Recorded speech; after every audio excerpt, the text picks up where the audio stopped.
Years now, Hampton Roads 200 Plus Men has offered a forum to bring a community awareness to a number of issues that may be important to people throughout Hampton Roads. And so today, this Sammy DeWitt Proctor Forum focuses on trauma, and particularly as it applies to young people, but as adults as well, because I think all of us, as we've kind of worked our way through 2 years of this pandemic, has been really challenged both emotionally, and so sometimes we don't really know how these things impact us, and so we have these pent up feelings and health issues that sometimes we don't realize. And so oftentimes being in a seminar or forum and hearing professionals speak about it, they call your attention to things about it that may help you begin that healing process, which I think we're all going through.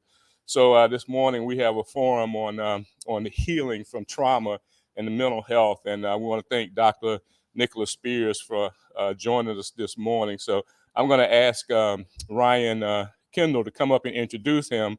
But just so you know, I think many of you who are affiliated with our Scholars Program, 200 Plus Men has been around the Hampton Roads community for 25 years, offering programs such as mentoring, community awareness, economic advancement, and recognition programs such as our signature event, the 200 Plus Scholars Breakfast, which comes up on May 14th. And that event, we honor all of the African-American males graduating in Hampton Roads region with a 3.0 or better GPA. And that's just one of several programs that we offer, along with the scholarships that some of those students receive. But, you know, another event that we are extremely proud of is our 200 Plus Scholars Academy. And many of you who are in here this morning are either participants or parents of participants in our Scholars Academy. And we're very proud of the great work that Dr. Winston Odom and our mentors are doing with the Scholars Academy, and helping to help young men to expose them to what's going on in our region, career opportunities, and just general personal development to help you along your way as your journey continues toward adulthood. So we thank you for being here this morning. So with that, I want to ask Ryan Kendall to come up to introduce our speaker this morning.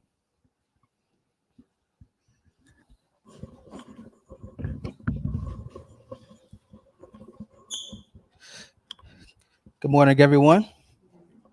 Again, thank you for coming out today on this Saturday morning.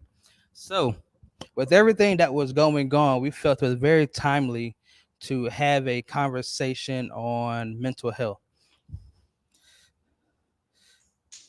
So, our speaker for today is Dr. Nicholas Spears. Dr. Nicholas Spears is a spiritual leader, teacher, and therapist in the Richmond community area. Currently, Dr. Spears works as a professor at Hampton University, where he teaches and trains future mental health counselors, school counselors, and pastoral counselors. He holds a master's from New York University in mental health and wellness counseling, and a doctorate from Virginia Commonwealth in counseling education and supervision. Lastly, Dr. Spears has a passion for helping, mentoring, and supporting young men from historically underrepresented and marginalized communities. So I'm gonna turn the show over to Dr. Spears for the next hour or so. This is your home. Appreciate you. All right. Good morning, everyone. Good morning. Y'all can get a little louder than that. Good morning, everyone. All right. I want to thank you all for coming today. It's a Saturday morning. Y'all are awake. So you can be anywhere on a Saturday, but you're here. So I definitely appreciate you being here. Before I get started, I do want to thank Ryan Kendall for inviting me. I know you said step back, for inviting me to speak. It is an honor. I never take it for granted when I have an honor to speak and just talk and impart. Also, I wanted to thank my colleague who's on his way, Dr. Norton, who has a practice, Norton Therapeutic Solutions. He wants to give you guys some information about it and just tell you more about how we can be of support to you during this time. And last but not least, I want to thank my lovely wife, Dr. Jennifer Spears. Can we please give her a hand clap? And my three children, Nicholas, Julia, and James, they all got up at 6 o'clock this morning and drove down here from Richmond. So praise the Lord. All right. So I do want to just kind of jump into today quickly. I don't want to be here before you long, because I do want to get invited back one day. I promise to be brief. But I'm Dr. Nicholas Spears. I'm a professor at Hampton University. This is my second year. I also work as a therapist, in addition to a spiritual leader at Grace and Peace Center in Richmond, Virginia. I did want to discuss just how crisis exposes the cracks in our foundation. So if you're taking notes, can you write that down? And we will take notes. So I ask everyone to take notes. But crisis often exposes cracks in our foundation. I'll say that one more time. Crisis often exposes cracks in our foundation. Can we all say it together? Crisis exposes cracks in our foundation. What does that mean? I'm glad you asked. You're asking great questions. My foundation started in Staten Island, New York, where I'm from. And when I was about 4 years old, my parents separated and they divorced later on. Following their separation and divorce, I dealt with issues of abandonment, rejection, low self-esteem, and I even developed a bad stutter. So during my childhood, formative years, middle school, I was looking for identity. And I would try to seek validation in clothes, haircuts, girls, and just how I looked. So that's where all my allowance money would go. And I realized, looking back, that that was only a Band-Aid on a wound that required stitches. All right, does anybody know what happens when you peel back a Band-Aid that's on a wound that needs stitches?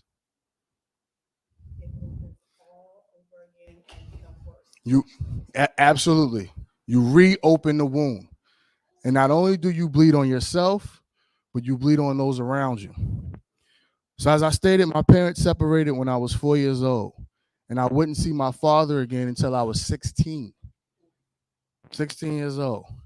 And the only reason why I saw him is because at 16, I ran away to my paternal grandmother's house in Virginia, his mother. And I pretty much forced him to be in my life, only to find out that he himself had a mental health diagnosis. And now what I know to be undiagnosed schizophrenia. So that was a big blow, burst my bubble. In fact, it led to depression.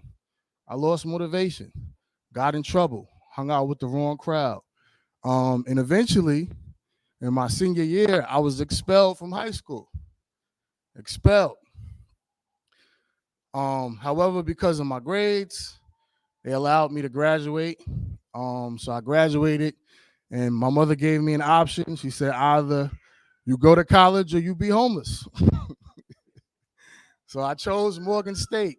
And I was at Morgan State for probably a year and a half until I failed out because I didn't have the motivation.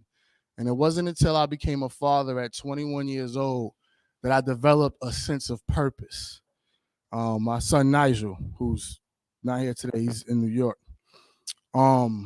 I developed a sense of purpose. I knew I wanted to do something. I knew I had to be something. I knew I had to change the trajectory of fatherlessness in my family, but I didn't have a model. I didn't have an example. I didn't know what that looked like.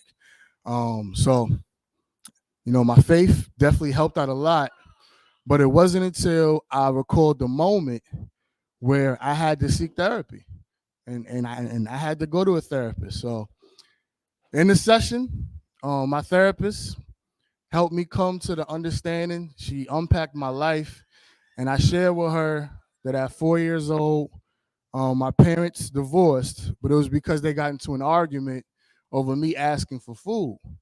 And she was able to make the connection that all of these years, I'm probably 25, so 21 years, I had been carrying the weight and felt as if I was subconsciously responsible for my parents' divorce.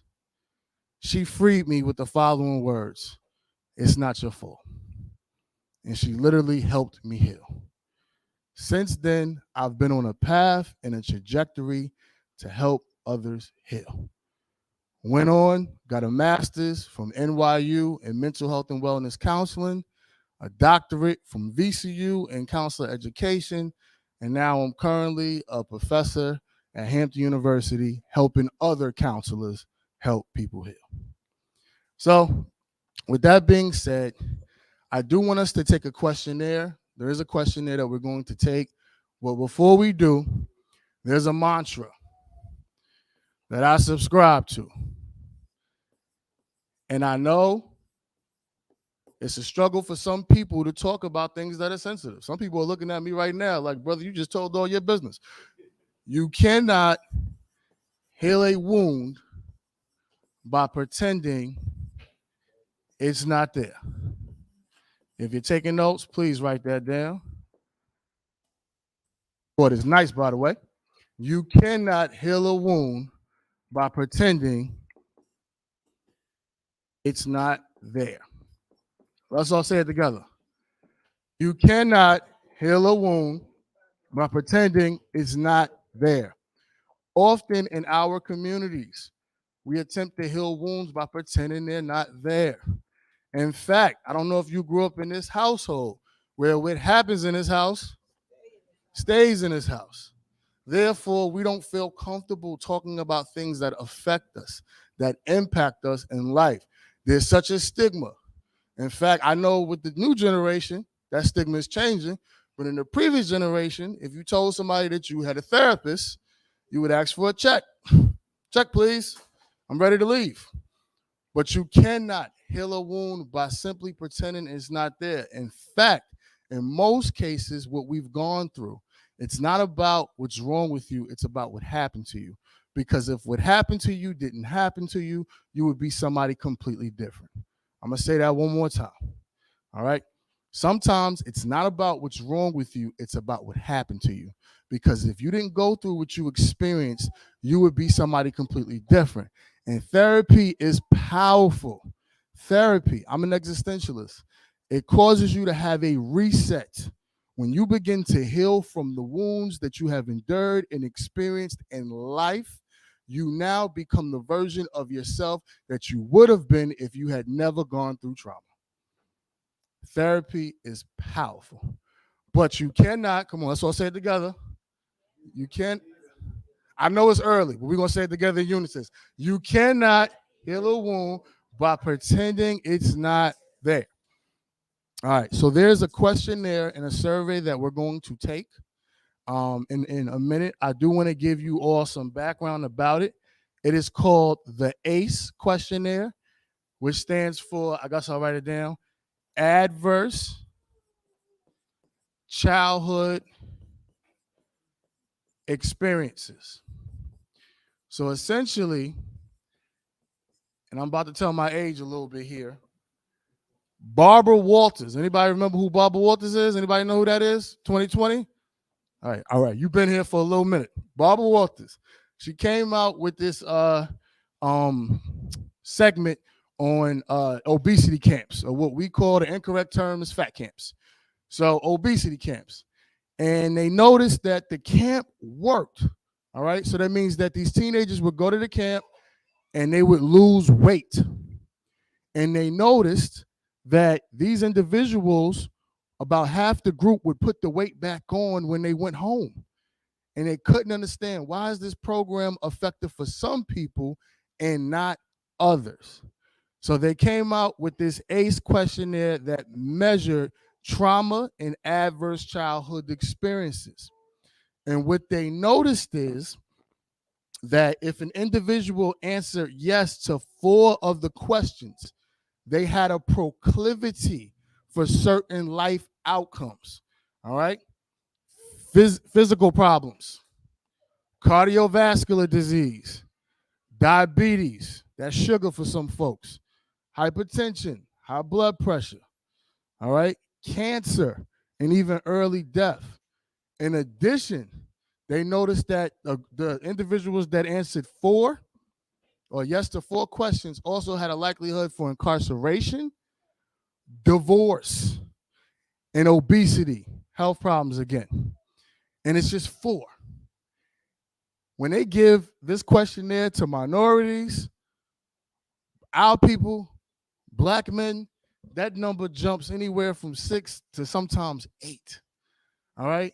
And a lot of people are just coping with life, with issues that they've discovered, that they've experienced, with never getting any true healing. Now,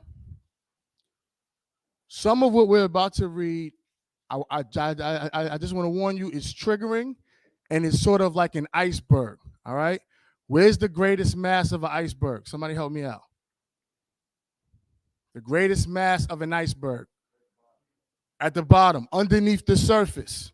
So what that means is what you can see, all right, only tells you a small portion of what's actually going on. Most of what we're experiencing is happening underneath. This is why crisis often exposes the cracks in our foundation. During this pandemic, I'm going to go here. During the pandemic, people got exposed. Different realities, different things that we deal with, we no longer were able to mask, okay, our trauma or unhealed wounds behind the barbershops. The barbershops was closed. The nail salon was closed. You couldn't go to the gym, all right? The things that we normally do, you couldn't even go to church. The things that we normally do to escape, we no longer had access to. And most people had to look in the mirror. And because of unhealed wounds, they noticed that they had cracks in their foundation. So we're going to read through this questionnaire. Let me grab my paper. And then we're going to process it. Okay. All right. It's a little wet, but we're going to get through it. All right. So the first question is, did a parent or other adult in your household often swear at you, insult you, put you down, or humiliate you, or act in a way that made you afraid that you might be physically hurt? Now, I do want to do a little disclaimer, all right? I know it's common in our community where physical discipline is the number one choice. And some folks will call that good parenting. I got 3 kids. I can't say I don't agree. However, some of the physical discipline is extreme. And we get to a point where people begin to compare, all right, trauma and physical discipline. They say, well, I got hit with a shoe. Well, that's nothing. I got a broom thrown at me. Like, it doesn't matter. It's problematic, all right? And some of us know where it stems from. So if this happened to you, you would answer yes to the question. Did a parent or other adult in your household swear at you, insult you, put you down, or humiliate you, or act in a way that you might be physically hurt? If that happened, this is a yes, all right? And this is a safe space. You don't have to share your score, but this is just so you know, all right, for your own information. All right, can somebody read number 2?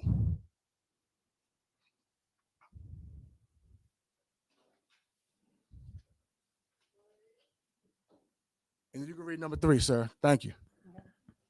Did a parent or other adult in the household often push, grab, slap, or throw something at you? Okay, or ever hit you so hard that you had marked or were injured? okay. So if that happened, you would put a yes. Again, physical discipline. If you were physically disciplined, even if you felt you deserved it, you would still put a yes. All right, sir, would you like to read number 3? And I just want to warn everybody, trigger warning, this is about sexual abuse. Yes, sir.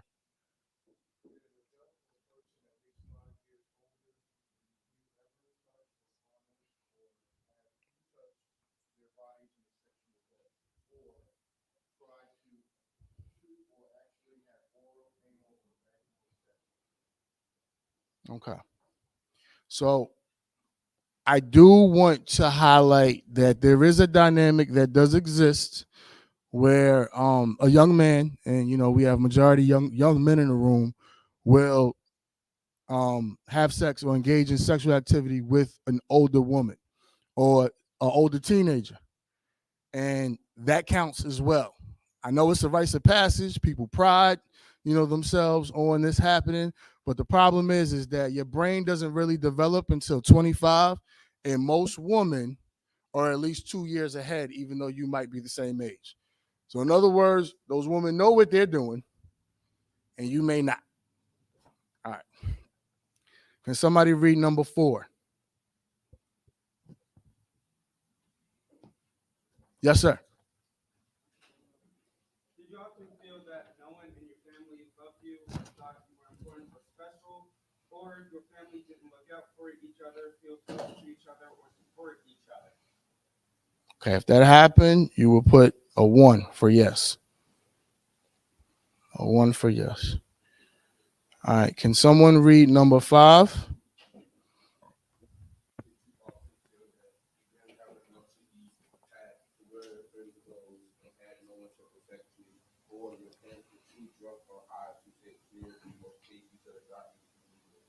Okay, so this relates to whether your parent had a substance use disorder.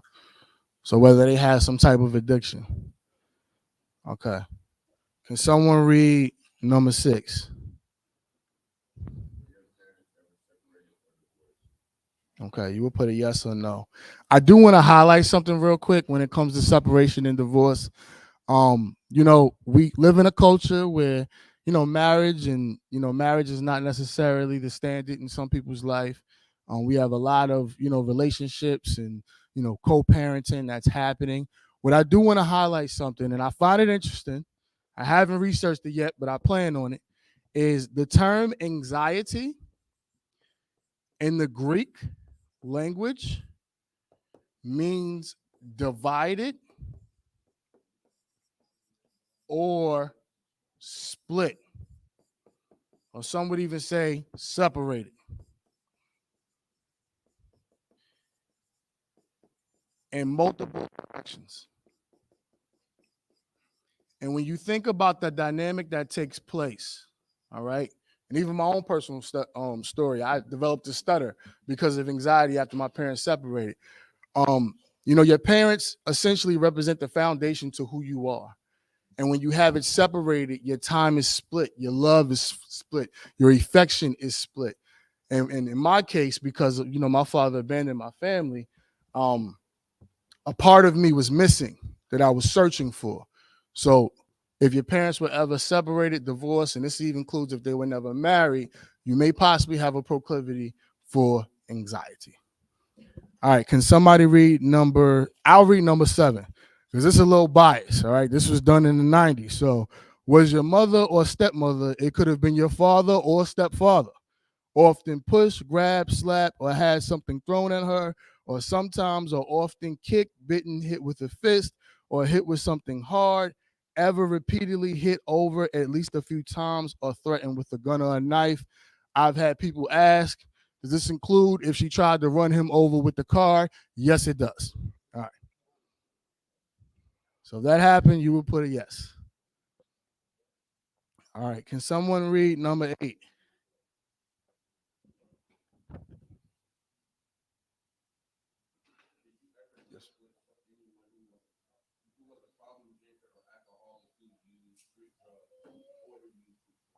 Okay.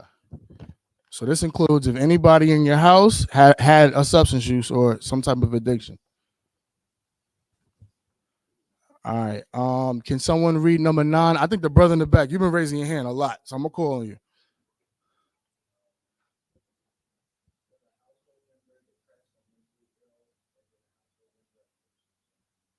Okay. And this also includes if they were undiagnosed.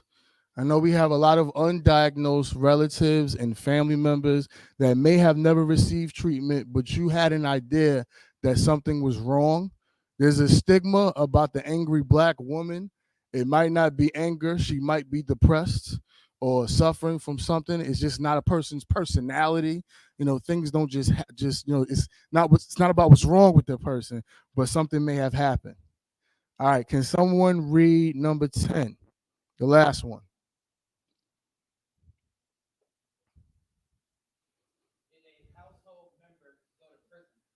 Okay. Did a household member go to prison? All right. Because that brings on feelings of grief, which I would like to get into, but we probably don't have time. So tally up your scores. You can tally up your scores. And I want to share my score.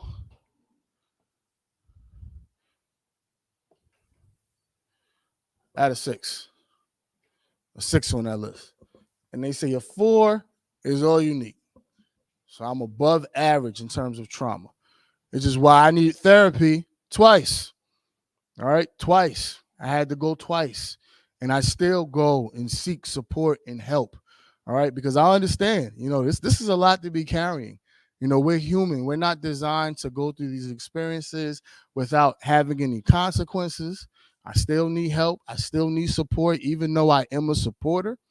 And it's important, that we acknowledge these things because you cannot, come on, y'all.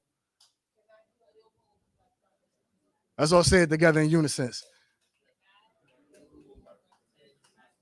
That sounds good.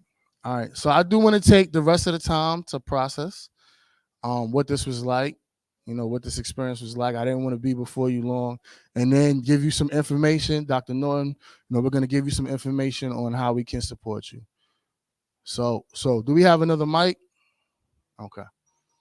All right. So what was this like? You don't have to share your score, but this is an opportunity for us to talk. So talk with a therapist. And we got 2 in the room just in case.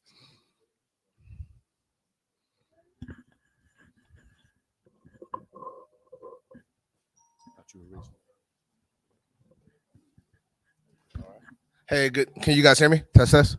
Yes, sir. All right. Good morning. Good morning. I feel like I'm a fan. Spirits, me and him work together. First of all, I haven't seen anyone do the ACE as transparently and like community focused as you. So I think it's important that we normalize mental health, right? We talk about these different experiences because Jay-Z actually said you can't heal what you don't reveal, but I like yours. But I think it's important that we kind of use this time to talk about what it is to experience, what it is to kind of tap into these resources, because you guys have 2 Black doctors who are here, and this is kind of what we do. So I just want to start off by saying that, and thank you guys for allowing me to be here. Thank you, Doc.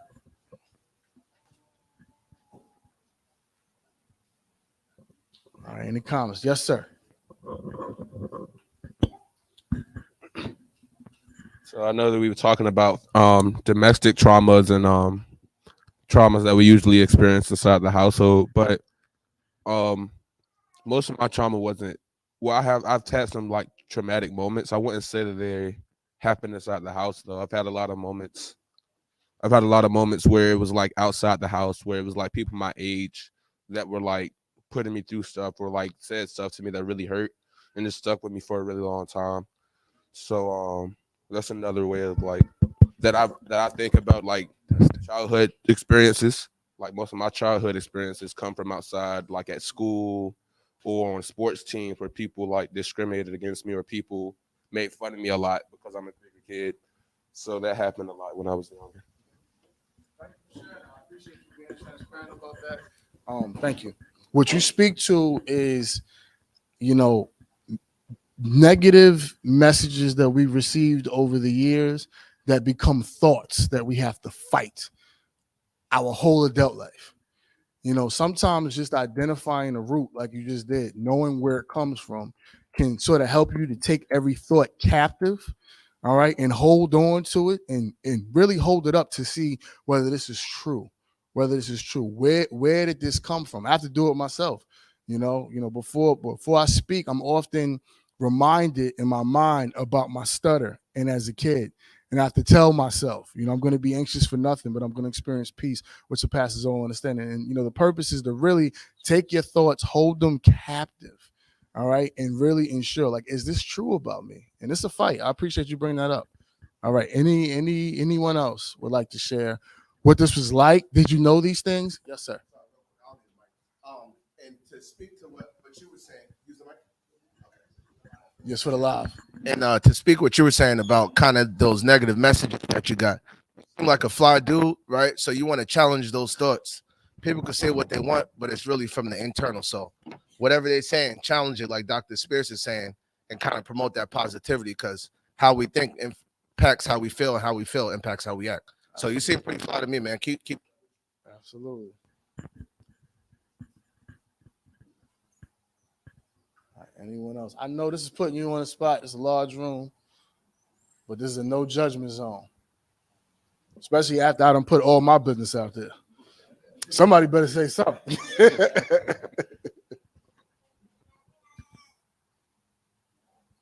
Anybody else? What was this like? Did you know these things that were on the list? Said that. No? Okay. So what was it like finding out that these things could affect you? I'm gonna tell you it was new. And the reason why it was new was because it's something that I didn't really think about, you know? I mean, the people that go through this is kind of hard. I know that.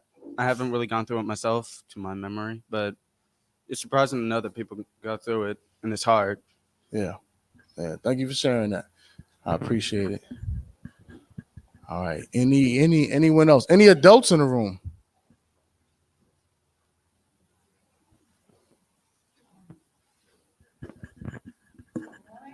Good morning. Thank you. My son Titus is going to be embarrassed, but that's okay. I'm going to speak up anyway. So, I just want to first of all thank you for bringing this to light.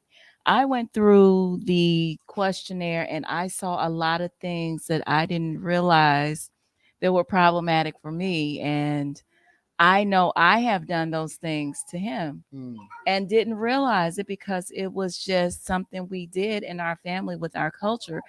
We were not taught, we didn't get a book as a parent on how to rear our children. Yeah. And each child is individually different.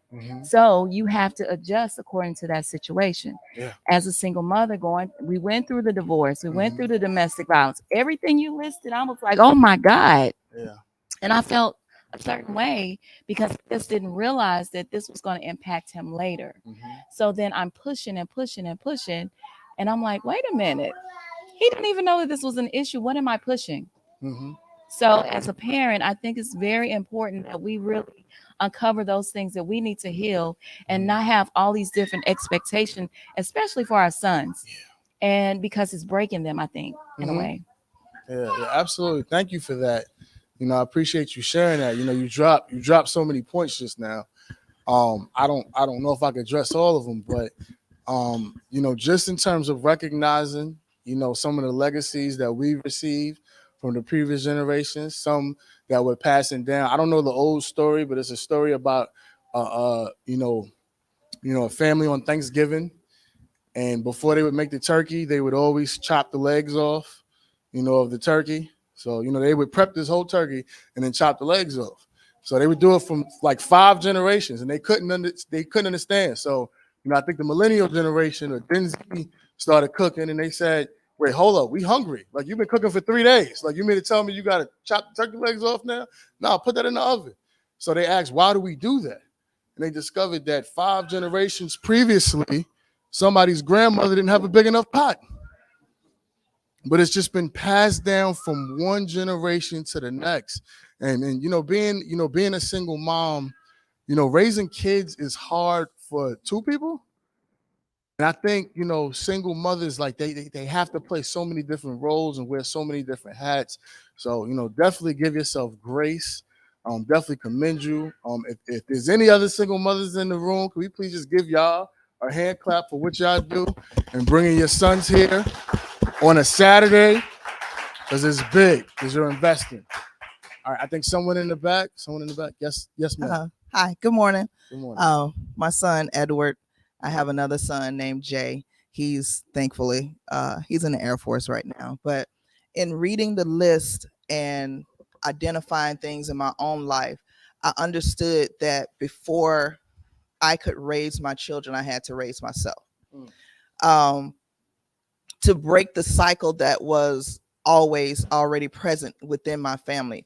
Breaking that cycle wasn't easy because I had to breaking those traumatic instances, because the sexual trauma, the being, as you say, criticized for just who you are, being put down in many kind of ways just because you're different, even by family, was very traumatic in its own way. So in learning that and understanding that, I was like, when I have my kids, I'm not going to do any of this. I'm not going to do none of that. But in having my kids, I found myself doing some of those same things. But I also had to take a step back and also look and say, okay, is this being right for them? Because when I started seeing some of their behaviors start to be like mine, I was like, you're not doing something right. So taking that internal look for us as parents, single parents, even married couples, it's a good thing. Because when I took that internal look and I started presenting the things that I was like, what do I want for them? When I wanted what I wanted for them and I started giving those things, what I got back was healing in its own way as well. Because it let me know that those that criticized me for being that single parent, criticized me for saying, no, my child isn't going to be over here.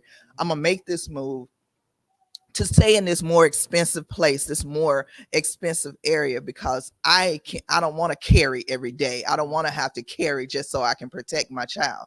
I want him to be out there to have to fight his way through everything that goes on. I want him to be able to go to school and say, okay, I can learn what it is. I don't have to stress or be scared of what's outside when I go out.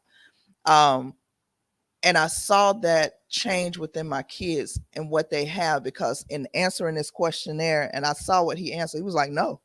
I was like, really? No. I was like, okay. So I say that to say what you do for yourself, it benefits your children as well. Absolutely. Thank you. Please give her a hand clap. That was awesome. I think you also speak to just being self-reflective, the importance of being self-reflective, paying attention to, just some of the things that we've learned.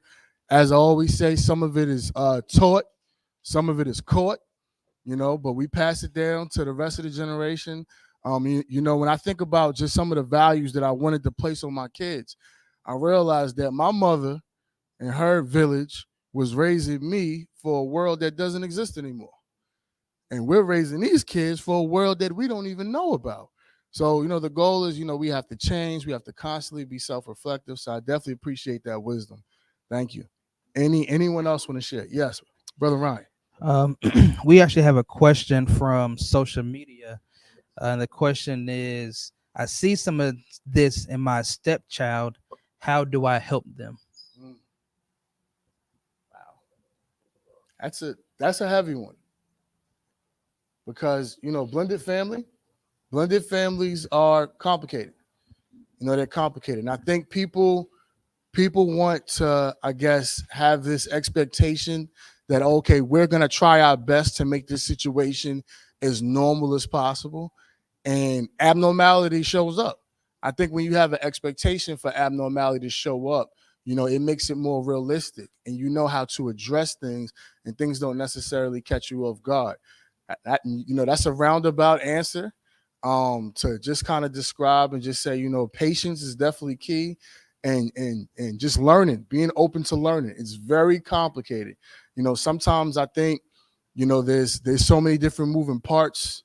I don't know the situation with the biological parents and just the influence and impact that they have, but therapy, being intentional about therapy, family therapy, is powerful. It's a powerful tool. And even if you can, I don't know their situation, bringing in the biological parents to make sure everybody is on the same page. All right. Doc, you got anything for that? Oh. No, I was going to say. I think we got two in the back. So just in regard to the therapy, because I know there's a stigma with mental health, right? The more we talk about it, the more we normalize it. But I do want to kind of hand out my cards, myself and Dr. Spears. We work in Newport News. We have an agency.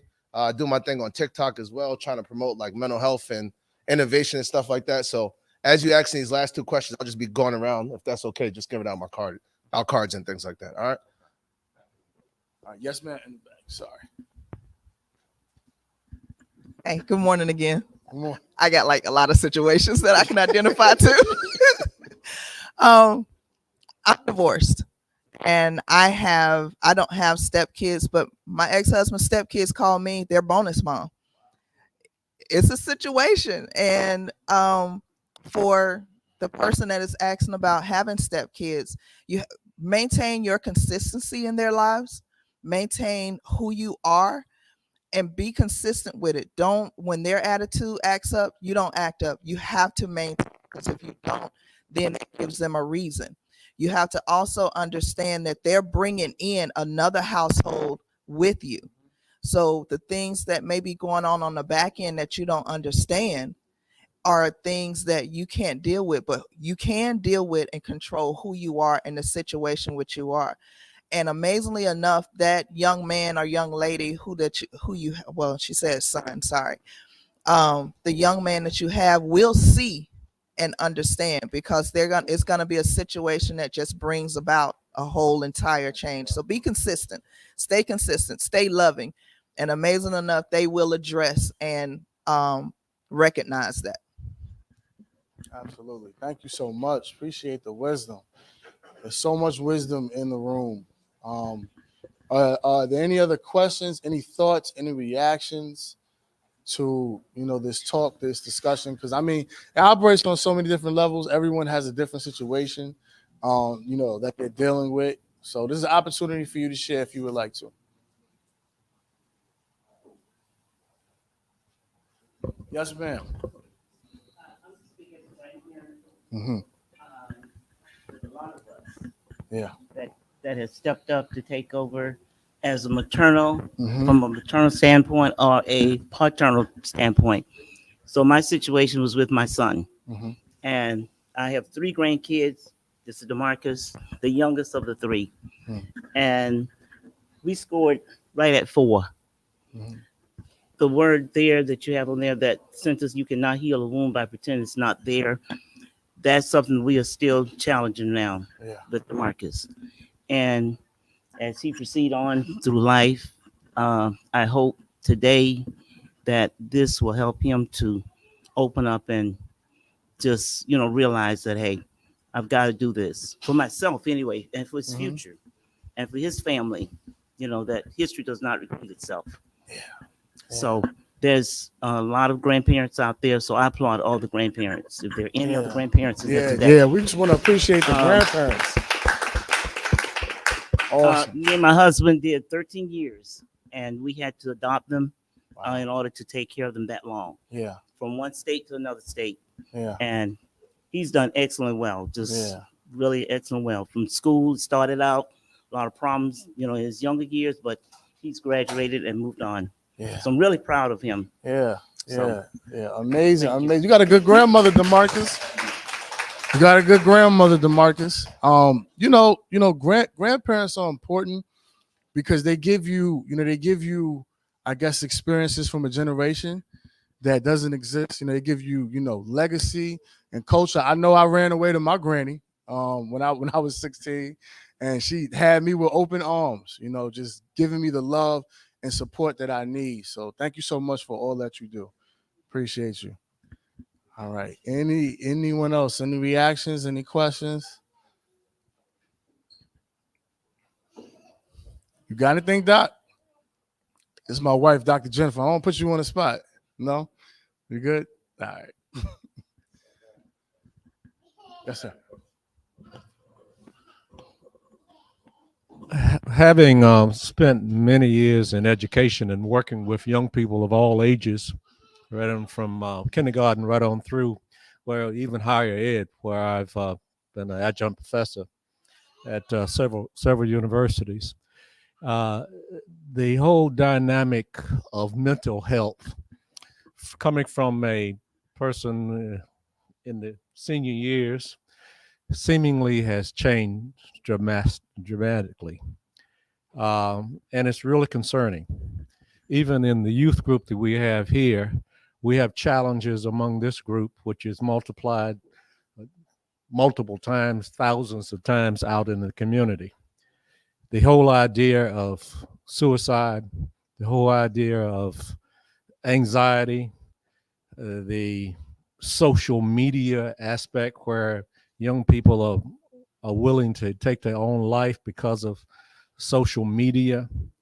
It's extremely concerning, and it's one in which you have to question what's next on the horizon and how do we prepare our young people of today so that they can withstand the winds that they're about to face, given all of the social ills of our society that we are facing, from racism to whatever, climate change and all.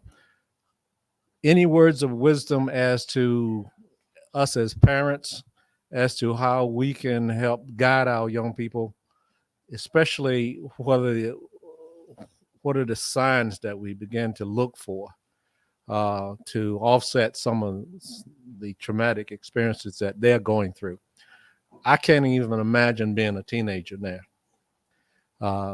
The worst thing that we concerned about was cigarettes when I was coming through school. And of course, it's the whole gamut now.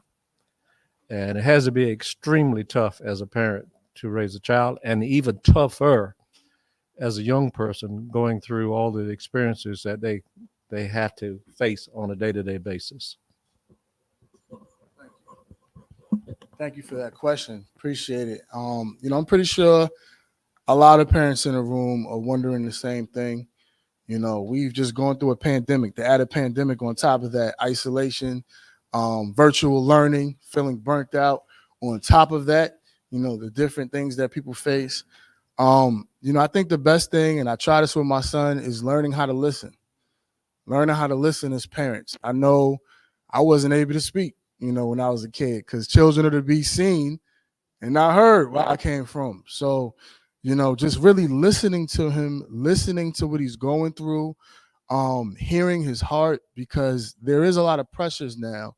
There's a lot of, I guess, issues related to identity, social media. Now, I got into fights when I was in high school, but now it's documented and might go viral.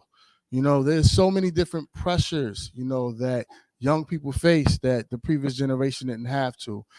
So I definitely think listening, being compassionate, and I have to lean on faith, offering some type of faith.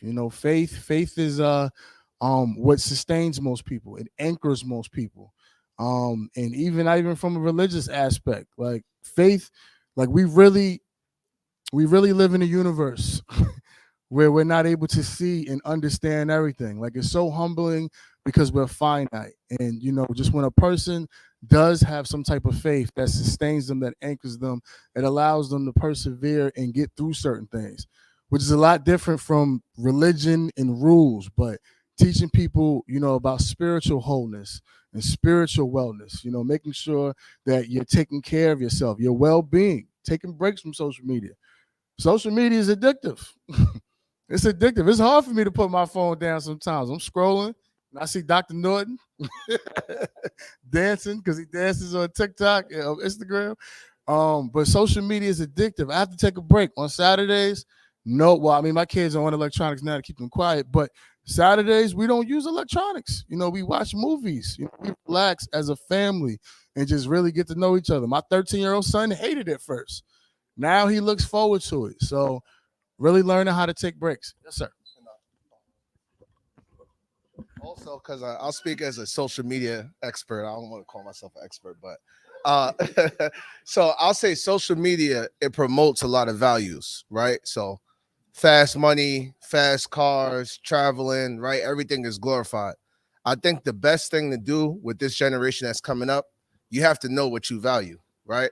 Dr. Spears values family. He values his faith. He values integrity, and he moves like that, right? So whatever your values are, it's important that you have that conversation with your family, but live in that value, right? So don't just say, hey, I value honesty, and then you're going around and X, Y, and Z, right? You have to identify your values and truly try to live in those values, because social media will, it'll promote different highlights. And if you don't really know what you value, it's easy to ascribe to something that may not necessarily be aligned with what you are or where you're going. So know where you're going and know the values that you need to get there and live in those values. That'll be my 2 cents for the social media.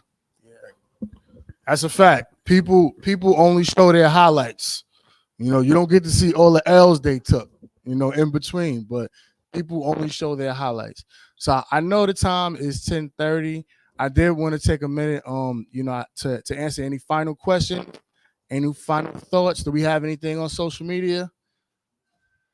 Did they take the survey on social media? I did that. Okay. And I'm sorry. Thank you. Appreciate it. Yes, social media did take the survey. A lot of honesty and transparency. A lot of, I guess, low level of trauma. Since you said the average is 4, we had some 2s, 3. I see a 1. So people online seem to be pretty, I guess, healthy. Okay. And to that, pain is relative. Meaning a 1 or a 9 you could be a 1 for me. This one traumatic situation for me may feel like a 9. All right. So it's important to understand that, this score is a measure, to understand. But if you've gone through something, only really you can individually know how it's impacting you and affecting you. All right. So I hear my youngest son, James, is telling me to wrap up. We have any other final thoughts? Any questions? Yes, sir. Oh, it was a series of events. It wasn't just one event. It was a series of events. But to answer your question, why? I was placed in a situation where, although I had all my credits to graduate, I was probably supposed to be in like a government school situation, but because I started the school after the time, so like November, is when I started.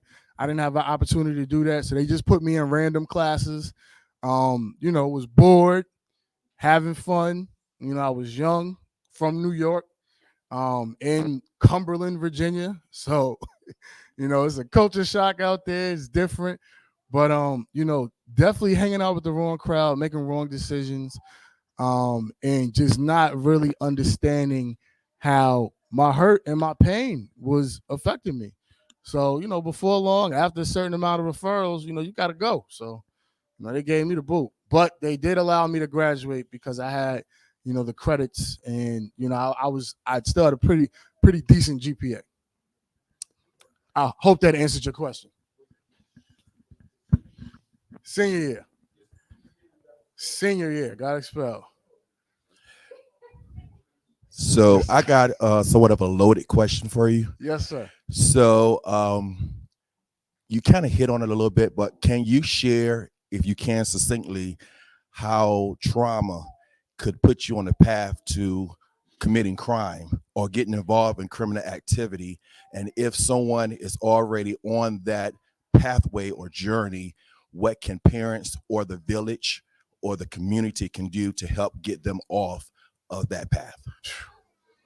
That's a heavy question. While you were speaking, I couldn't help but think about this story. I know, we got to wrap up, but there was a documentary. I don't know if anybody's ever seen it. It's called Tattoos on the Heart. And this gang member in LA was recalling his life story. And he was talking to like a pastor or a counselor or something like that. And he was recalling this moment when he was 7, where his mom was addicted to heroin. And one Saturday morning, regular Saturday, he's watching cartoons, and she decides that she's gonna, use heroin. So she shoots up, goes out, comes out of her high, takes 2 razor blades to her wrist, slits both her wrists, looks him in the face, says, "Look what you made me do," before she drops dead on the floor. He's 7. Okay.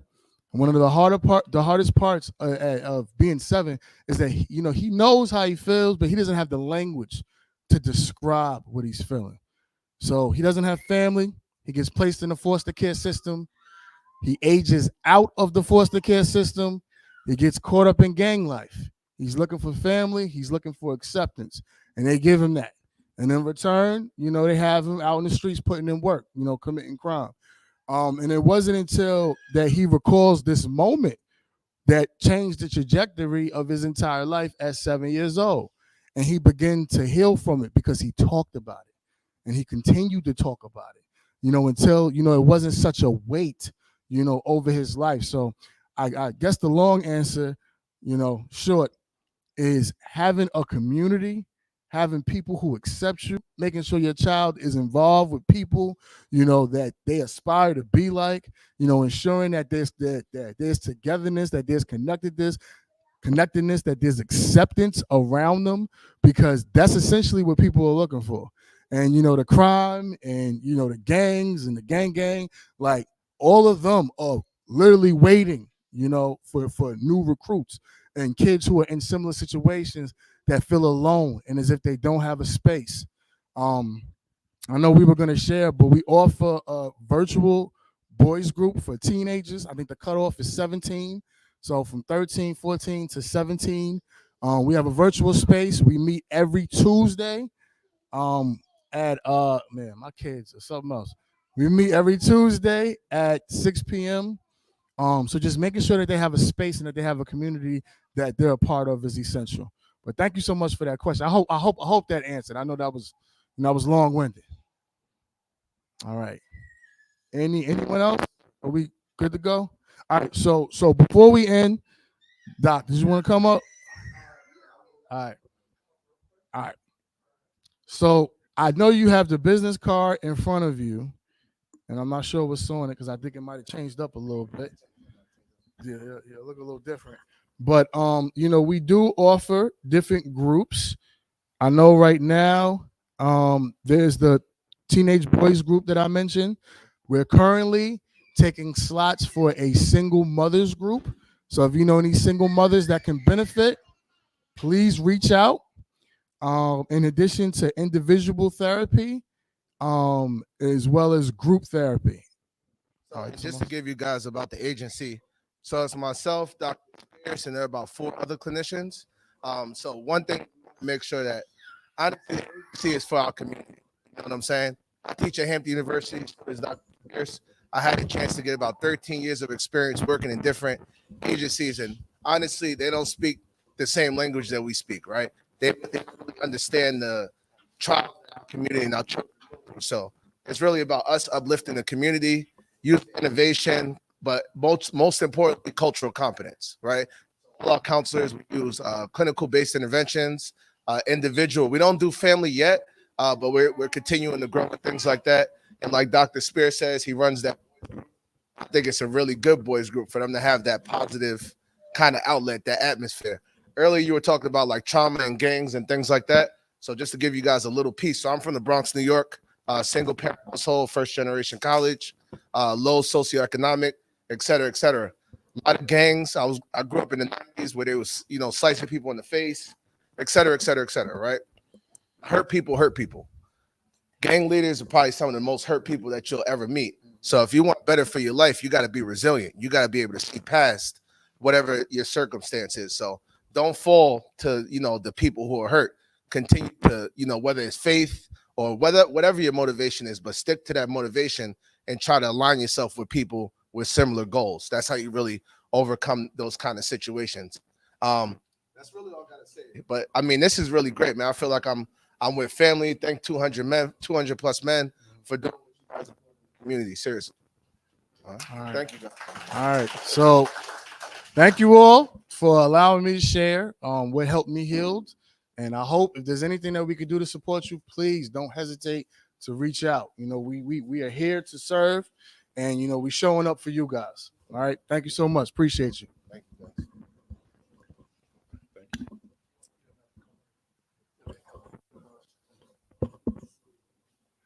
Thank you, Dr. Spears and Dr. Nixon for your input and sharing and for getting the people in the audience, especially our young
more attention to it. And so we thank you for doing this. Thank you all for joining us today. We think that was a good conversation and really appreciate your, sharing with us and really helping us to get into a great discussion around the issue of mental health and how we begin the process of healing. So thank you all for coming out today and enjoy the rest of your weekend.